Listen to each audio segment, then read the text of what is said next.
What's going on, guys? Big Time 110 here. Today I want to talk to you guys about Paranoid Android Quartz 3. Now this ROM has a lot of things I like, and with that being said, guys, let's get into it.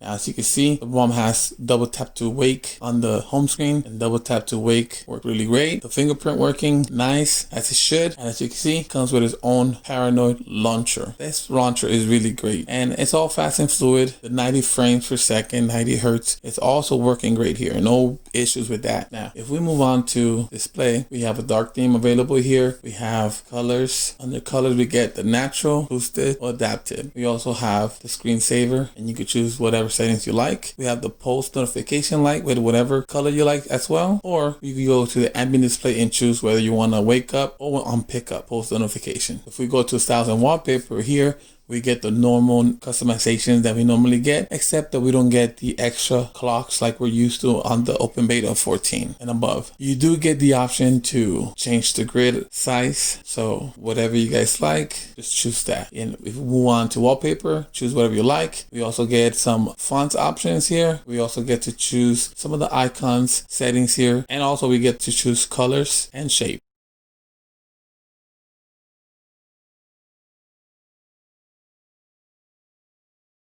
Going back out, if we go to security here, you notice we have face unlock. This is one of the features that a lot of people request, and this ROM has it.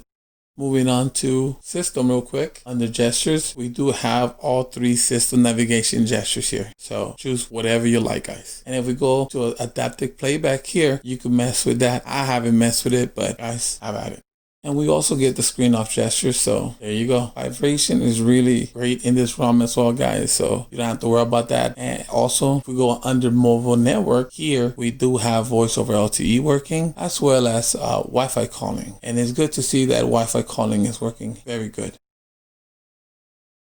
Now, the camera, when I first tried the camera, it gave me an error. It just forced close, and it left me with the pop-up camera stuck. So I kind of had to push it gently back in. So you might get that, but after that, guys, I had no issues whatsoever with the camera. Everything was working great. The quality is as you expect from a pre-install. It's not the Oxygen OS camera. Keep that in mind. I also tried to install the Google camera, but it was a no-go. It just kept force closing. But if we move on to the banking apps, here is when we encounter our first issue. Now, to me, this was a big deal because I need fingerprint to work for my banking apps. And as you can see, it was a no-go. It did not want to work. No matter how many times I tried and how I tried it, it wasn't going. So for me, this was a deal breaker. And I know it's going to be a deal breaker for a lot of you guys. So you use a banking app, it's not going to work. Moving on to gaming, guys. I really didn't game that much here. But recently what I do is I play Stadia. It's Rich's cloud gaming. And for whatever reason, as soon as I would launch it, this error that my connection wasn't strong, even though I was sitting a few feet away from my router. Now, if we go to battery life though, you know, this ROM, screen on time. As you can see, those are different days. I'm getting over 6 hours, almost 7 hours if I wanted to. I just couldn't kill the battery. And there's a lot of little things that make this ROM great, like subtle things, like the sound notification on the side. When you go up and down on it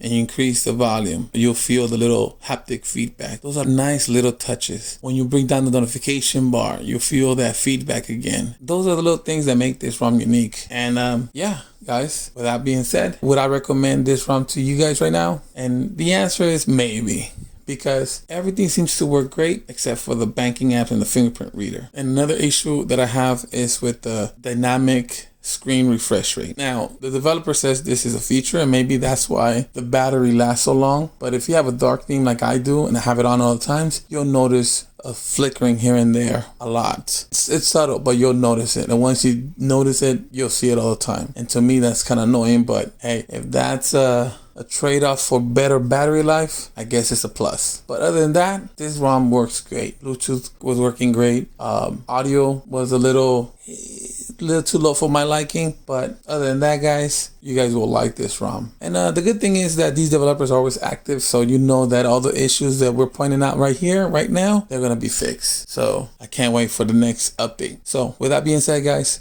thanks so much for watching my videos. Thanks so much for all the support. I appreciate every one of you. And if you haven't subscribed, please do so. I would really appreciate that too. And guys, I'll see you guys in the next video. Bye.